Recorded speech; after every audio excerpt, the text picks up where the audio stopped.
Aku ingin bercerita tentang seorang perantau bernama Joni, seorang mahasiswa yang baru saja tiba di Jakarta. Seperti banyak orang lainnya yang datang ke kota besar untuk mengejar mimpi, Joni merasa semangat, penuh harapan, dan tentu saja sedikit cemas. Dia memilih untuk mengontrak rumah di salah satu perumahan subsidi yang terletak di pinggir Jakarta, jauh dari keramaian. Tempat itu masih sepi, bahkan bisa dibilang cukup terpencil. Joni menemukan sebuah rumah yang besar, satu lantai, dengan harga sewa yang sangat murah. Rumah itu tampak bagus dari luar, bersih, dan sangat terawat. Terdapat 3 kamar tidur, dengan ruang tamu yang luas, dan halaman yang cukup besar. Joni merasa sangat beruntung. Alasan Joni memilih rumah kontrakan ini, karena sahabat-sahabatnya dari kampung di Cilacap akan ikut datang juga, meskipun tidak langsung datang. Sahabatnya ada 3 orang, jadi mereka memutuskan untuk menunggu 1 bulan sebelum semuanya datang. Itu sebabnya Joni memilih rumah besar ini, daripada harus tinggal di kos-kosan sempit. Saat pertama kali memasuki rumah, Joni merasa semuanya normal. Semua tampak seperti rumah biasa. Namun, ada satu hal yang membuatnya penasaran. Di bagian belakang rumah, ada sebuah kamar yang sangat aneh. Pintu kamar itu berwarna merah, sementara pintu kamar lainnya, semuanya berwarna putih. Pemilik rumah sempat berpesan padanya untuk tidak membuka kamar itu. Pintu kamar merah itu tidak terkunci, namun pemilik rumah mengingatkan bahwa kamar itu tidak boleh dibuka. Entah kenapa, meskipun tidak ada kunci di pintunya, Joni merasa ada yang aneh dengan kamar tersebut. Namun, karena jaraknya cukup jauh dan dia hanya sendiri, Joni memutuskan untuk mengabaikan larangan itu. Tapi yang Joni tidak tahu adalah, kamar itu bukan hanya sebuah kamar biasa. Ada sesuatu yang tersembunyi di balik pintu merah itu. Sesuatu yang seharusnya tidak boleh diketahui oleh siapapun. Sesuatu yang bahkan pemilik rumah pun tampaknya enggan untuk membuka dan mengungkapkannya. Hari pertama, Joni mulai membersihkan rumah dengan penuh semangat. Dia membersihkan ruangan demi ruangan, mencatat semua barang yang harus disusun. Saat membersihkan, dia pun tak sengaja membersihkan pintu merah tersebut. Semua tampak biasa saja, tidak ada yang mencurigakan. Namun, saat malam hari tiba, suasana berubah.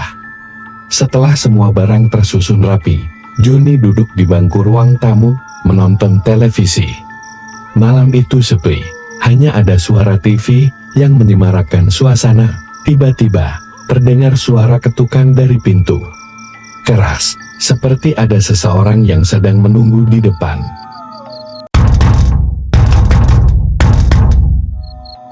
Bunyi pintu itu diketuk berkali-kali, secara kencang dan cepat. Joni berdiri dan membuka pintu, berharap itu adalah tetangga baru, atau mungkin pemilik rumah yang ingin mengecek keadaan. Namun, saat pintu terbuka, tidak ada siapapun di luar. Hanya kegelapan malam yang memenuhi pandangan. Perasaan aneh mulai menghampiri Joni. Dia mencoba untuk tenang, menganggap itu hanya hal biasa, mungkin angin yang membuat suara ketukan tersebut. Namun, gangguan itu tidak berhenti begitu saja. Beberapa menit setelah itu, Joni kembali duduk, mencoba menenangkan dirinya. Tapi tiba-tiba, suara air keran yang tertutup rapat terdengar lagi, seperti ada yang membukanya. Joni bergegas menuju kamar mandi, dan melihat air mengalir deras dari keran yang sudah ia matikan sebelumnya. Setelah menutupnya, dia kembali duduk. Tak lama, TV menyala dengan sendirinya, seolah-olah ada yang menghidupkannya. Joni merasa semakin tidak nyaman. Namun, yang paling membuatnya terkejut adalah suara yang datang dari arah pintu merah itu. Suara itu begitu pelan, namun jelas terdengar suara seorang wanita yang memanggil namanya. Suara wanita memanggil, Joni. Johnny. Diikuti dengan bisikan yang sangat pelan, menambah ketegangan. Panggilan itu semakin sering terdengar, malam demi malam. Johnny mulai merinding, merasakan ada sesuatu yang sangat tidak beres dengan rumah ini. Setiap kali ia mendekat ke pintu merah itu, suara panggilan itu semakin kuat, semakin jelas. Johnny. Johnny. Seolah-olah ada seseorang yang menginginkan sesuatu dari dirinya. Tapi yang paling menakutkan adalah saat Johnny mulai merasakan kehadiran sesuatu yang tak kasat mata. Barang-barang yang terjatuh tanpa sebab. Suara langkah kaki yang mengikutinya.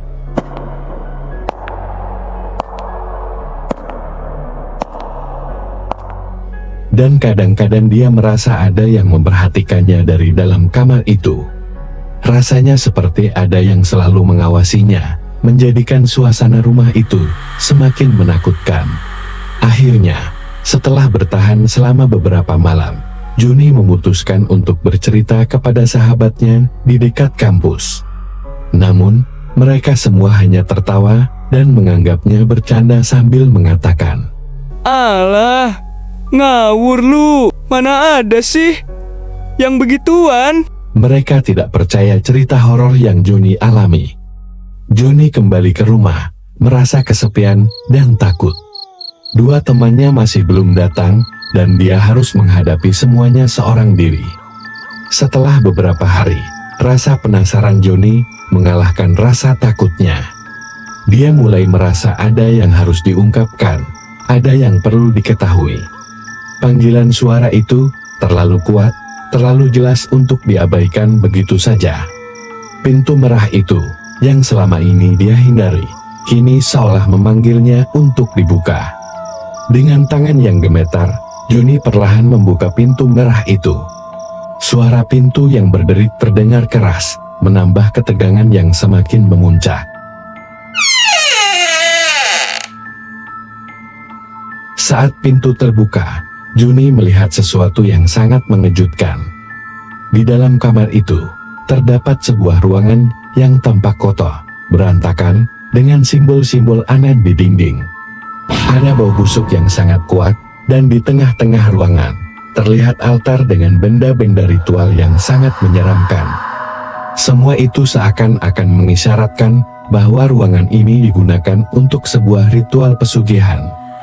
Johnny ingin segera menutup pintu itu, tetapi entah kenapa, kakinya terasa berat. Di belakangnya, suara tertawa pelan terdengar, semakin dekat.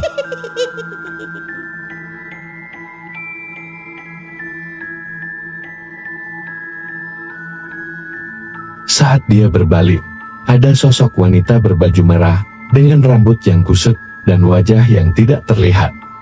Sosok itu terbang tanpa menyentuh tanah, semakin mendekat, dan membuat Johnny hampir gila karena ketakutan.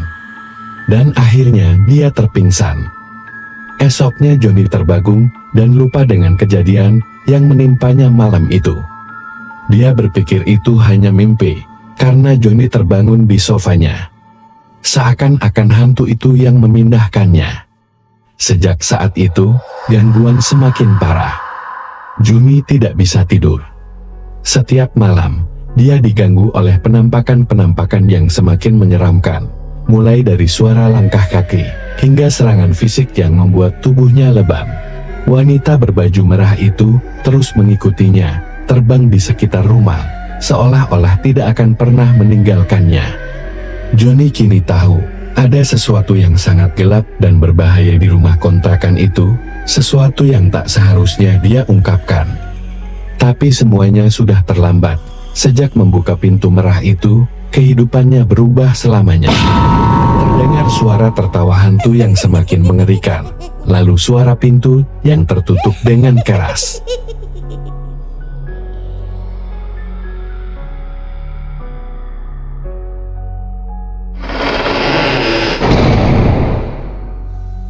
Kehidupan Johnny setelah membuka pintu merah itu berubah total. Setiap malam, gangguan yang ia alami semakin menjadi-jadi. Tidak hanya suara-suara aneh yang terus mengelilinginya, tetapi penampakan hantu yang semakin jelas dan menakutkan. Johnny sering merasa ada sesuatu yang mengawasi setiap langkahnya. Terkadang, dia merasa ada seseorang yang berdiri di belakangnya, menatapnya dengan tatapan kosong. Terkadang, ada suara-suara yang terdengar seperti bisikan dari dalam tembok, suara yang tak bisa ia pahami, namun cukup membuat bulu kuduknya merinding.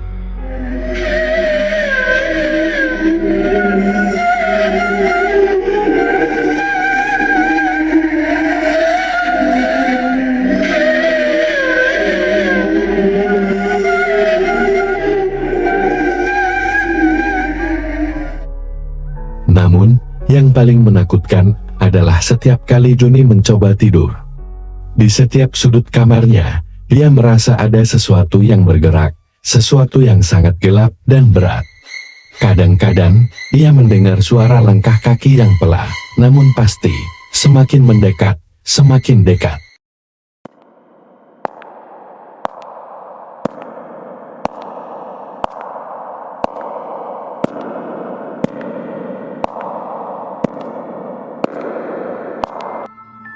Dia mencoba untuk menutup matanya, berharap semua itu hanya mimpi buruk. Namun, suara langkah itu semakin keras, semakin nyata.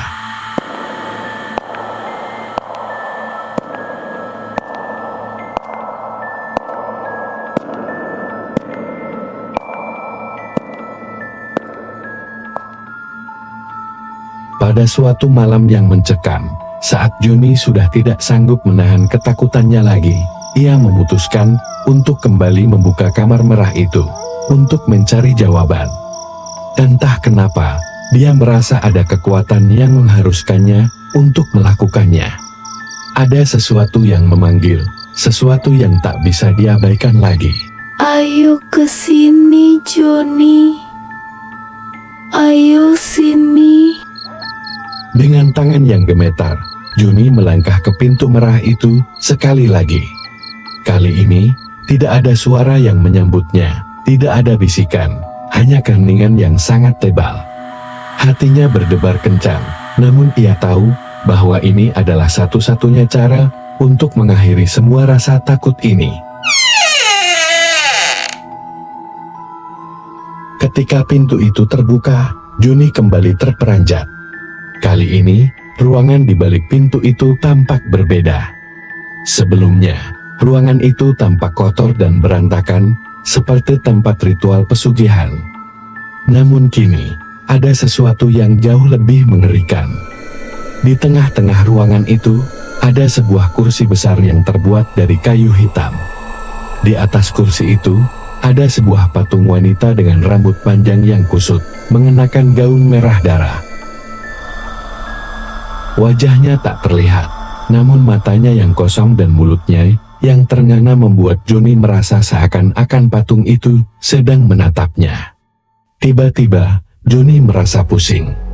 Suasana di dalam kamar itu berubah sangat dingin, dan bau busuk yang sangat tajam mulai memenuhi udara.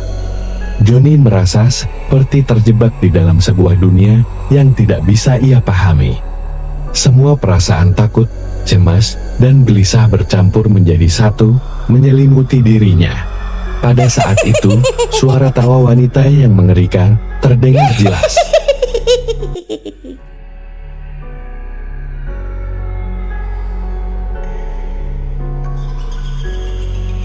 Suaranya mengisi seluruh ruangan, membuat Johnny merasa sangat cemas.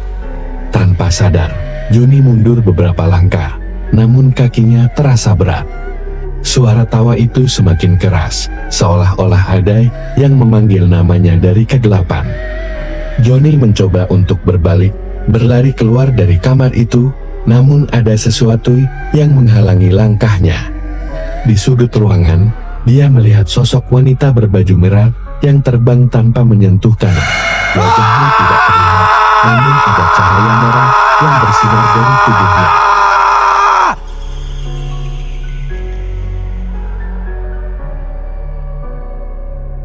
Sosok itu bergerak cepat, sangat cepat, menuju Johnny.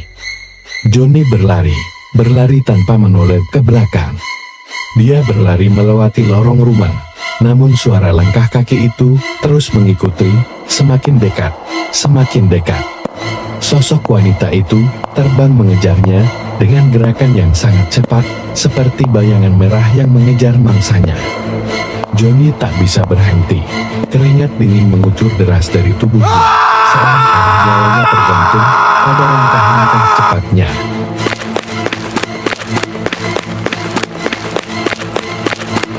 Dia akhirnya mencapai pintu depan rumah. Namun pintu itu terasa sangat berat, sangat sulit dibuka.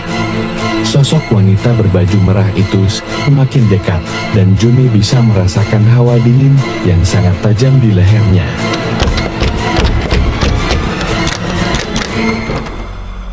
Tiba-tiba, pintu terbuka dengan sendirinya, dan Johnny berlari keluar halaman rumah. Johnny tidak berhenti berlari hingga dia mencapai jalan besar. Nafasnya terengah-engah, tubuhnya gemetar, dan hatinya hampir keluar dari dada.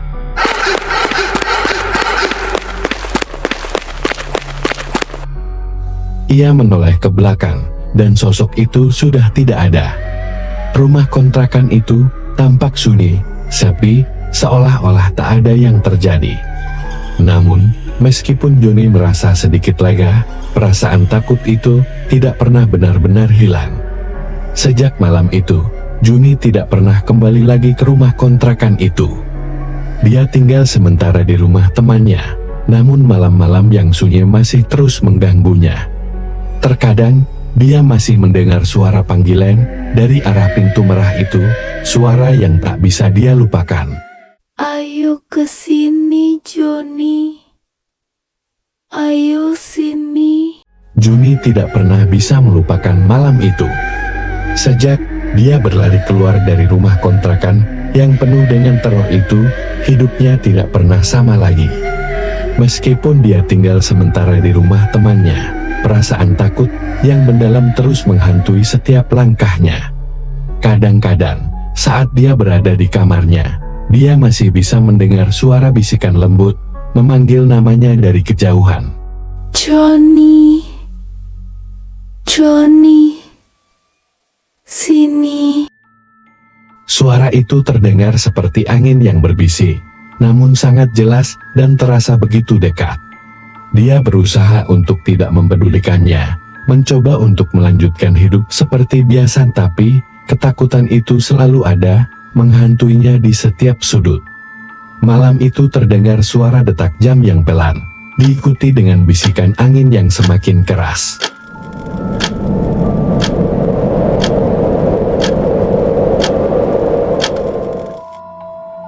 Setiap kali dia menutup mata, Johnny bisa merasakan sosok wanita berbaju merah itu terbang mengelilinginya, mengawasi dari kejauhan.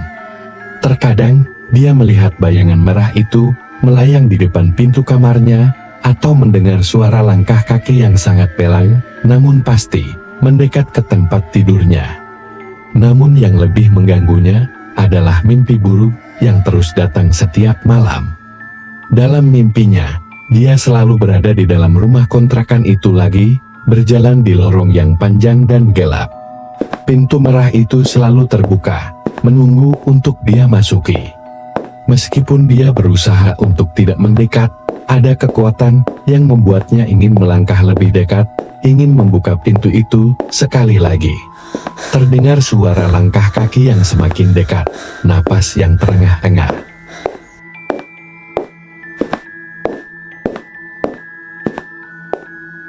Suatu malam, Johnny memutuskan untuk kembali ke rumah kontrakan itu.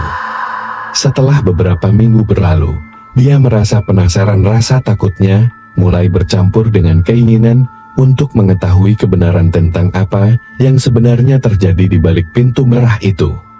Tangan temannya terus-menerus menasihatinya untuk melupakan semuanya, tetapi Johnny tidak bisa. Ada sesuatu yang tidak bisa ia lepaskan. Ada sesuatu yang ingin dia selesaikan. Dengan langkah hati-hati, Johnny kembali ke rumah yang sekarang terasa asing baginya. Begitu sampai di depan rumah, Johnny merasakan suasana yang sangat berbeda. Keheningan yang mencekam menyelimuti perumahan yang sepi itu. Malam semakin larut, dan hanya ada suara desiran angin yang memecah keheningan. Suara angin yang berdesir, diikuti dengan suara pintu yang berderit perlahan. Dia berdiri di depan pintu merah, hanya beberapa inci dari pintu yang sebelumnya menakutkan itu. Jantungnya berdegup kencang, tubuhnya gemetar, dengan tangan yang hampir tidak bisa digerakkan. Dia memegang gagang pintu dan perlahan mulai memutarnya. Pintu itu terbuka dengan suara berderit yang tajam, seperti mengingatkan Juni bahwa ada sesuatu yang sangat kelam di baliknya.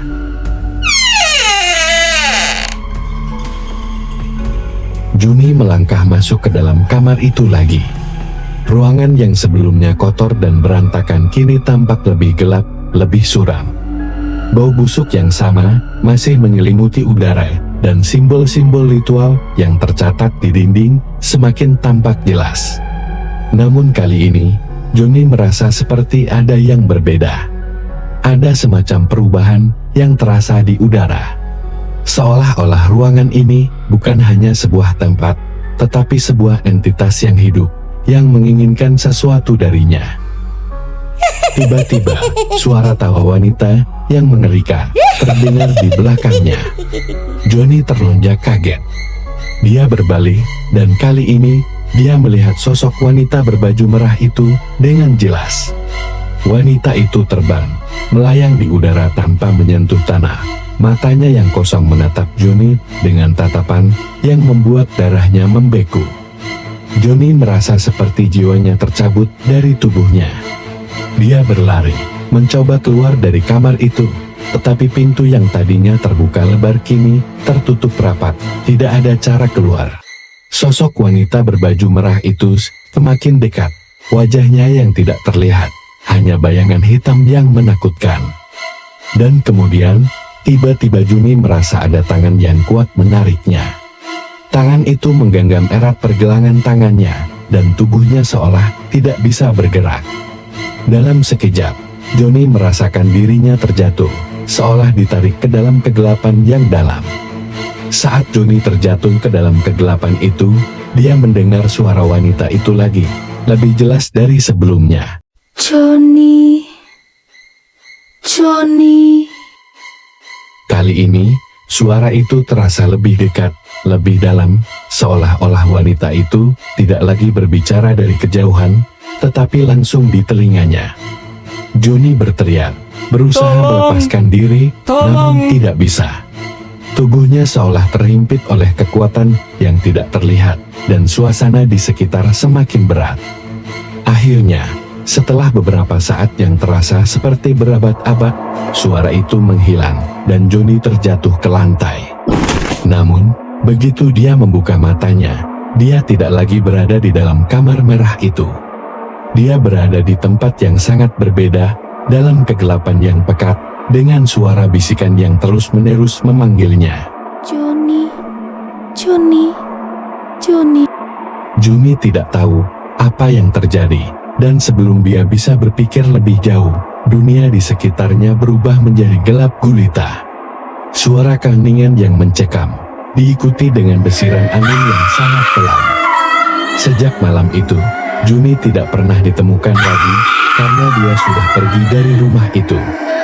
Joni tidak pernah menceritakan kejadian yang menimpanya kepada dua temannya di Cilacap, karena takut mereka tidak berani untuk datang. Teman-temannya mencari ke sana kemari, namun rumah kontrakan itu tetap kosong, seperti tak ada kehidupan di dalamnya.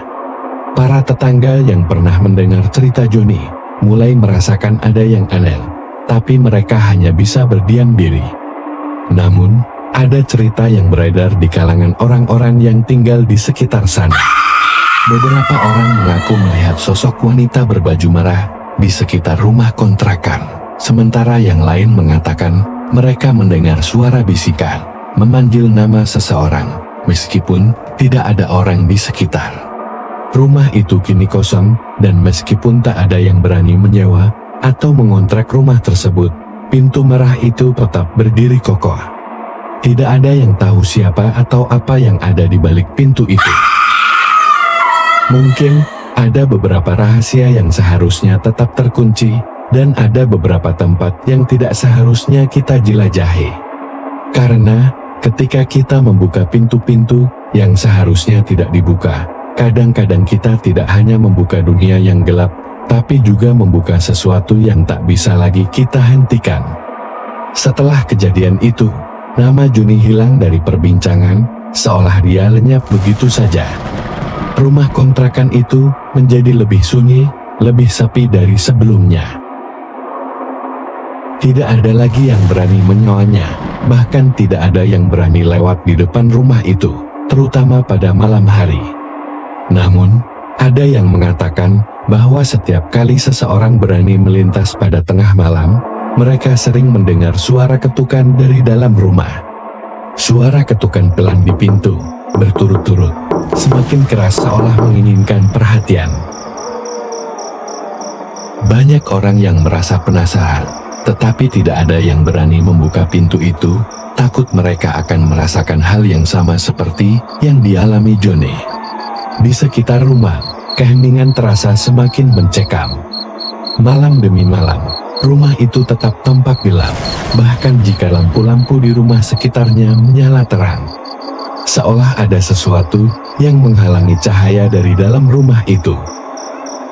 Itulah kisah tentang Joni, seorang perantau yang menghadapi teror dari dunia lain.